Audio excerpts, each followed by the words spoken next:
Bonjour, j'espère que vous allez bien. Et aujourd'hui, je voudrais partager avec vous quelque chose que j'étais en train de réfléchir dans ces jours. Et c'est sur les pensées. Comme vous savez, je pense que vous avez déjà entendu ça. Les pensées qu'on choisit en avoir, ils peuvent avoir une conséquence positive ou négative. Et on doit faire vraiment attention à ça. Parce que voilà, il peut avoir, par exemple, si on a des mauvaises pensées, ça peut, après on peut en avoir même maladie. Si on a des bonnes pensées, on peut avoir une vie plus tranquille, en paix. Et c'est quelque chose que c'était déjà écrit dans la parole de Dieu. En Proverbe 23:7, il dit que nos pensées, ils définissent une personne.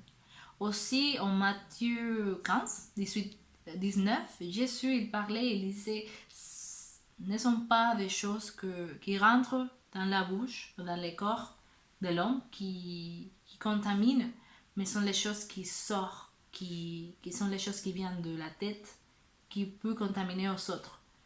Parce que si on a des pensées, des peurs, on a des pensées négatives, ce qu'on va parler, c'est tout le temps des choses mauvaises. Et ça va à contagier, ça va être contagieux pour les autres.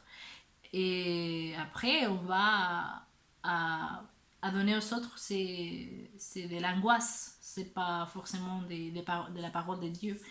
Et Jésus, il nous a invités à faire vraiment attention aux choses qu'on pense et aussi, l'objectif du diable, c'est de prendre notre paix, la joie et la foi.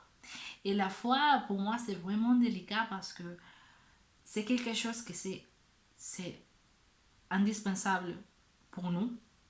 Et en première, Pierre 5, 8, 9, il dit qu'on doit faire attention parce qu'il est en train de chercher comme un lion à qui prendre. Et aussi, il nous invite aussi à rester ferme dans nos foi et être fort.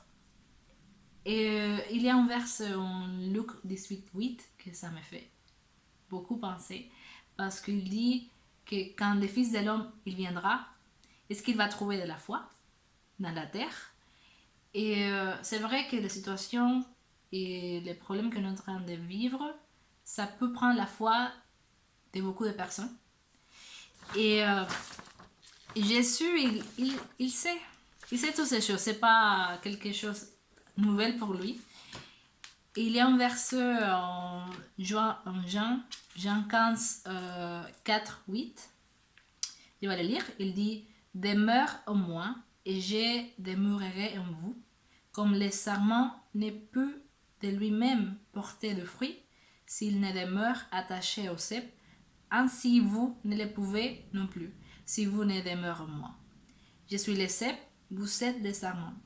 Celui qui demeure en moi et en qui je demeure porte beaucoup de fruits, car sans moi vous ne pouvez rien faire. Alors, je pense qu'il est clair, on doit demeurer en lui pour porter des fruits. Et le problème, c'est que je trouve que nous, on ne demeure pas en lui assez. Parce qu'on est en train de chercher des solutions et la paix dehors Dieu. On cherche dans les nouvelles, on cherche en train de parler aux autres. Ça c'est quelque chose de bien. Dieu nous a créé pour ça, pour être les uns avec les autres. Mais c'est quoi que je suis en train de partager avec les autres? Qu'est-ce que je suis en train de penser? Qu'est-ce que sont les paroles que j'ai dit? Alors, cette réflexion, c'est plus pour essayer de nous examiner. Qu'est-ce qu'on est en train de penser? Qu'est-ce que je suis en train de partager aux autres? Qu'est-ce qui sort dans ma bouche? C'est la parole de Dieu, que c'est la vérité, ou c'est plus les mauvaises nouvelles qu'on entend tous les jours? Et on est en train de partager de l'angoisse, de quelque chose que c'est pas du tout ce que Dieu nous a appelé à partager. Maintenant, les messages, c'est qu'on doit partager la vérité, c'est la parole de Dieu. Mais en Romains 8, 28, il dit que toutes les choses sont des biens.